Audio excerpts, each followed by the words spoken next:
to good friends, the ones we hold dear, the ones who will tell us what we need to hear, the ones who love us right or wrong, and to all those good friends that give you this song.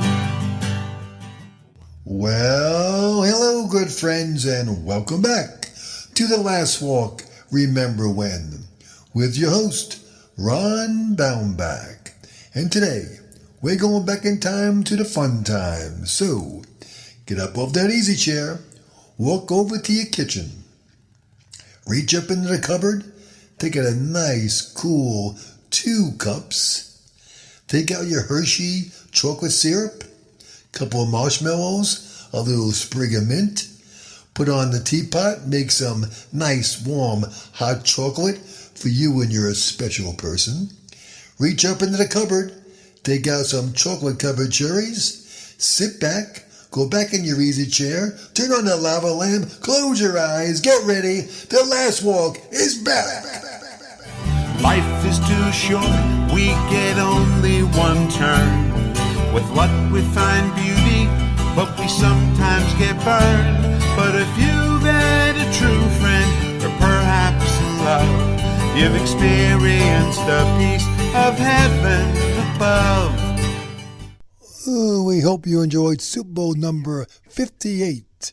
Whether you be a Chief fan or a 49ers fan, or a Swiftie Taylor Swift fan, as she flew in from Japan for the big game. Hopefully, your team won. My team, the only way they get into the Super Bowl is if they buy a ticket to New York, New Jersey Jets.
What a great way to kick off our Valentine's Day show.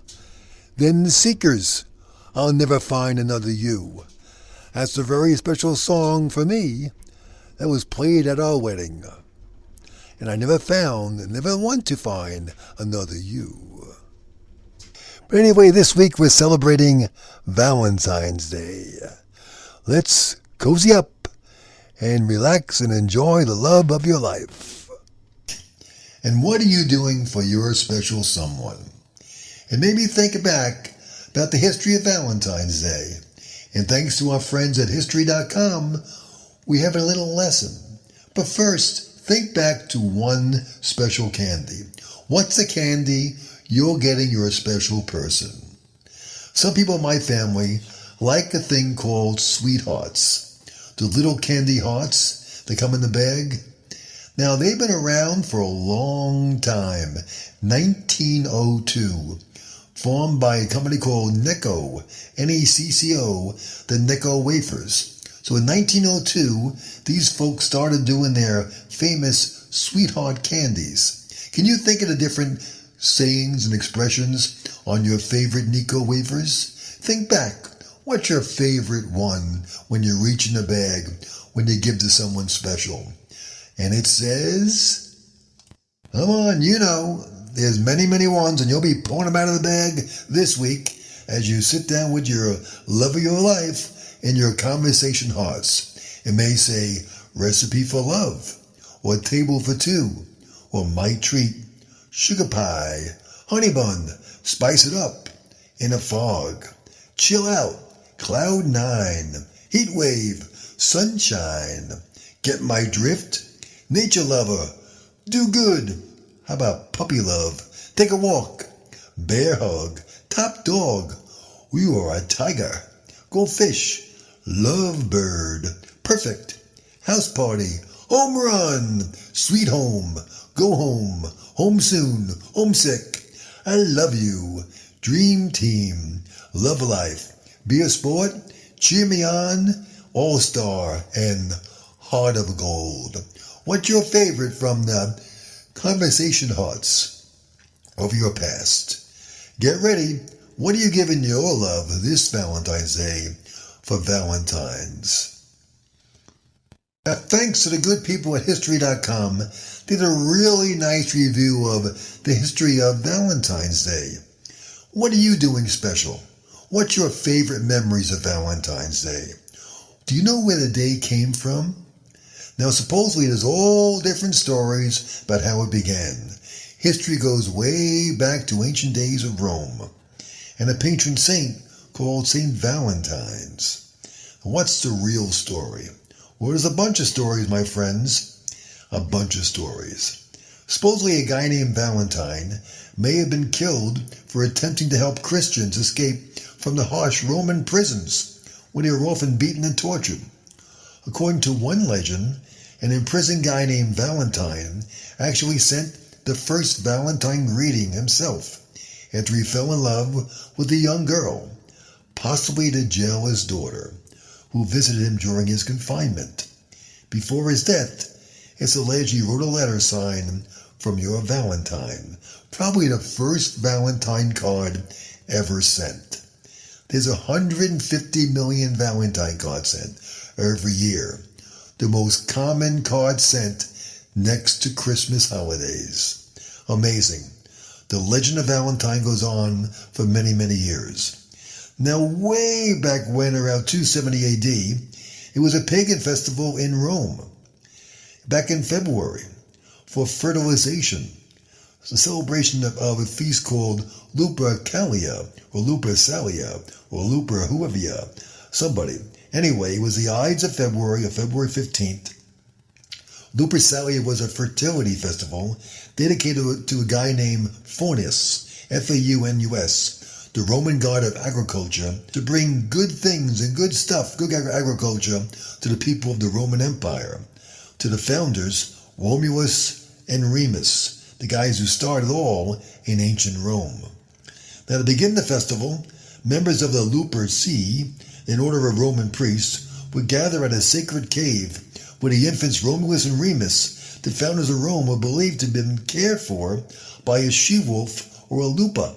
The priest would sacrifice a goat for fertility and a dog for purification.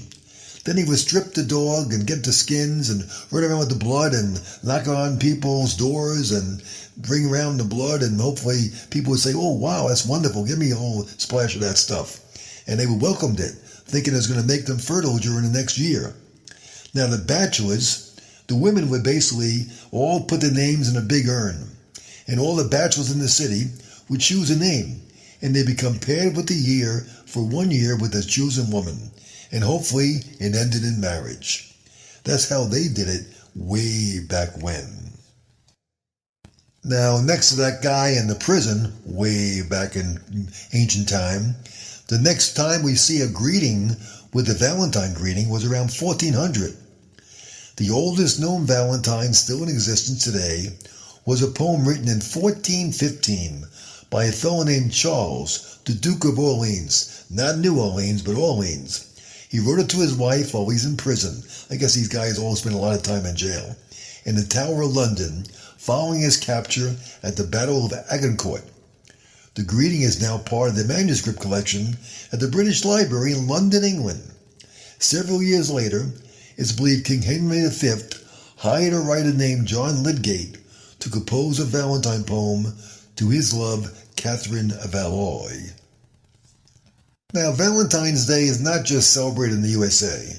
It's in Canada, the UK, France, of course, France, Australia, and Great Britain. Valentine's Day became popularly celebrated around the 17th century.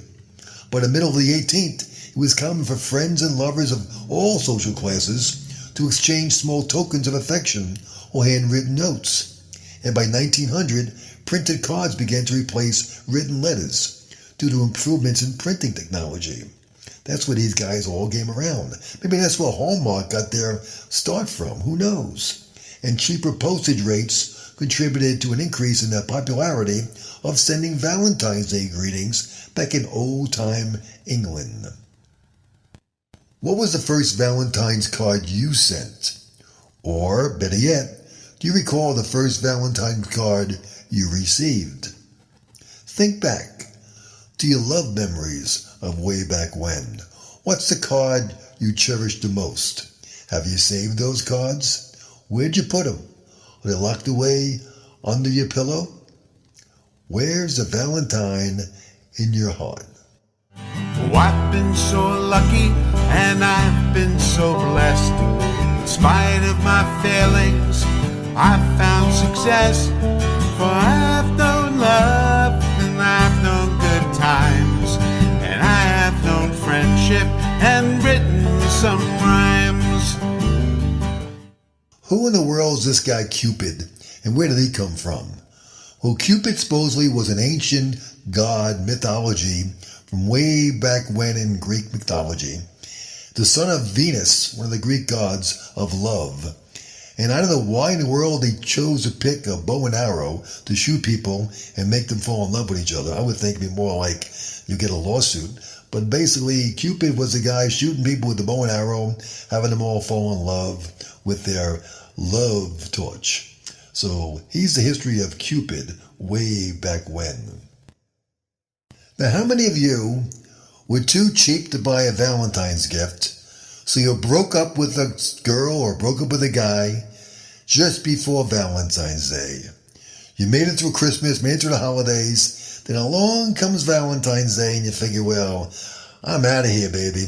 So just before the holiday, you just do the old Dear John, and that ends that romance. I once went to a high school dance. I think I was a freshman in college, went to a high school dance in my old high school. I met a girl on Valentine's Day, and her name was Valentine. I remember I drove her home, and I thought, wow, this would be really amazing. I'm meeting a girl named Valentine on Valentine's Day. Well, I never saw that girl again, never asked for a name and number, and she basically got out of the car and said, thanks for the ride. So there goes that love story. But what's your love story? What's your favorite Valentine's Day of the past? And what do you plan to do on Valentine's this year? My favorite Valentine was the love of my life. We were dating for about a month, about 6 weeks, 5 weeks dating. And I went into hock trying to impress her. I know she thinks, and she got mad at me later on when she realized what I was doing, but I would basically do whatever I could to impress her every week with different dates. So it was Valentine's Day, and we're dating about 5 or 6 weeks now. And I figured, where better to bring her to than one of the most established restaurants in Wall Street, We both worked in Wall Street back then. I was in air freight sales, that was my territory, and she was secretary to a major brokerage firm.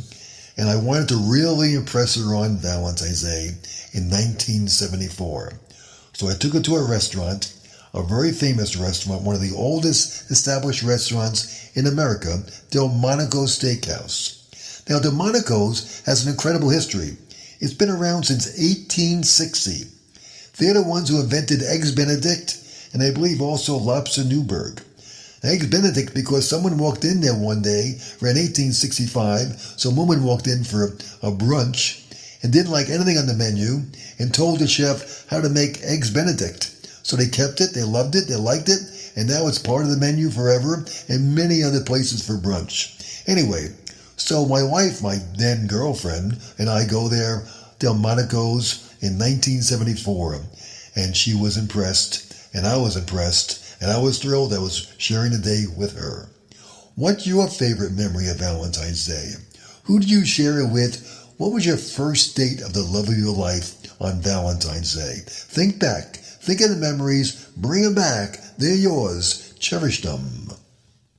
Now, probably if you think back, the three most famous couples of history, probably be the first one would be Mark Antony and Cleopatra. Then you have Romeo and Juliet. Hopefully the third couple is you and your special someone. What are you doing on Valentine's night? I recall a couple of years ago, one of the last years of my working career, I had a dinner engagement with the senior VP of a major customer, Pfizer.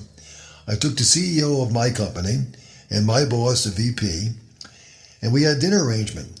The only date that this gentleman could get together with us was on February the 14th. So here we are, four guys, having a Valentine's night dinner in an incredibly nice, wonderful restaurant in the middle of Manhattan. And I'm thinking, I couldn't be with my wife. They were not with theirs. And we're the four guys sitting there at dinner, having a pretty good time, but it wasn't what I liked to be. But it was a good dinner nevertheless. So what's your most awkward Valentine's night day? Or most awkward Valentine's dinner? What's the one you think back the most fondly of? And where do you plan to go this year with your special someone? Now you realize the flowers and roses go way up in prices around Valentine's Day. There's a marked increase in the retail price of these things. Incredible. Next day you get them like 1/3 the price. But chocolates are the big thing. You all know the Brax candy, the Queen Anne, the Sellers, Russell Stover, the Lindt, all those brands. What's the one you always get? What does your special someone always like the most? Does the big heart that they pick up with all the candy inside of it? Or the big, huge box of Whitman sampler? What's the one that you bring home that makes your day? With the flowers, the candy, the balloons. It's probably just you being there. So enjoy your Valentine's Day. Have a great time with the special person in your life. And hopefully this is a wonderful year of Valentine's memories that keep on coming on. Oh, I've been so lucky and I've been so blessed. In spite of my failings, I've found success. For I've known love and I've known good times, and I have known friendship and written some rhymes. You've been listening to The Last Walk, Remember When, with your host, Ron Baumbach. And the song you've been hearing has been Here's to Good Friends, written, composed, and sung by good friend Paul Cresson. And a special note of appreciation to the fine folks at History.com for their excellent review of the history of Valentine's Day, as well as Frank Sinatra for the closing song at the very end of our show. And the Platters for the wonderful song, Only You. And of course, I thank my great friend Mike from his studios in his basement in the state of Tennessee for his tremendous work in making our voice and show sound so much better. The book, The Last Walk on Our Block, is available on Amazon.com and BarnesandNoble.com. as well as my latest book, I Serve the Wine, the story of Demetrius, the waiter at the Last Supper. It's a great read for Lent, which we start on Ash Wednesday and Valentine's Day. It's a Nook print and Kindle version. Have a great week and a great Valentine's Day. See you next time on The Last Walk. Remember when. Here's to good friends, the ones we hold dear, the ones who will tell us what we need to hear, the ones who love us, right or wrong, and to all those good friends who give you this song, and to all those good friends who give you this song.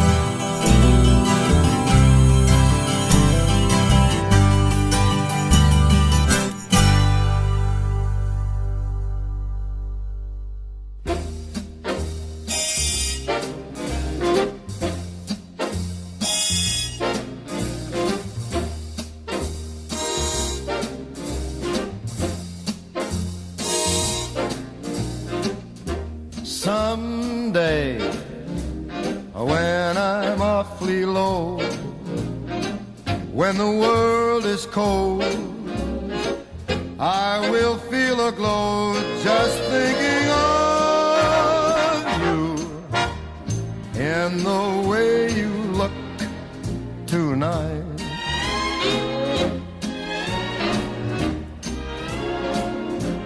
Yes, you're lovely,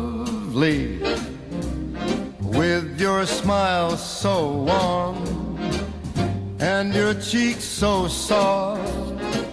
There is nothing for me but to love you and the way you look tonight.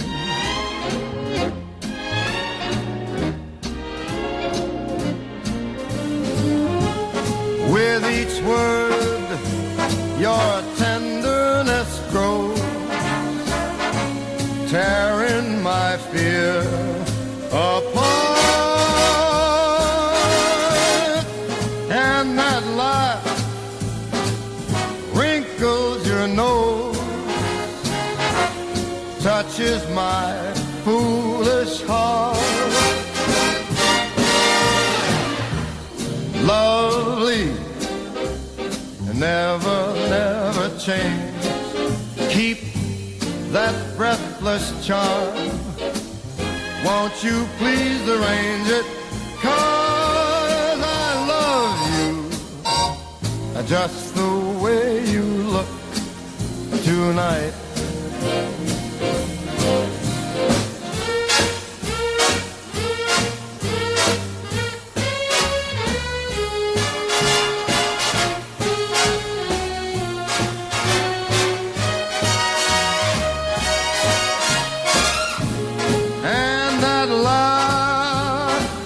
That wrinkles your nose, it touches my foolish heart.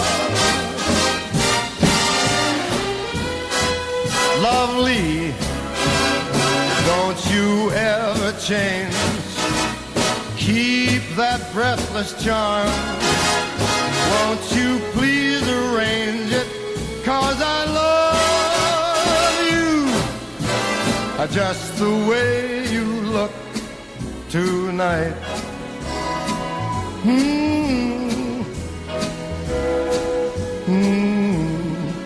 Just the way you look tonight.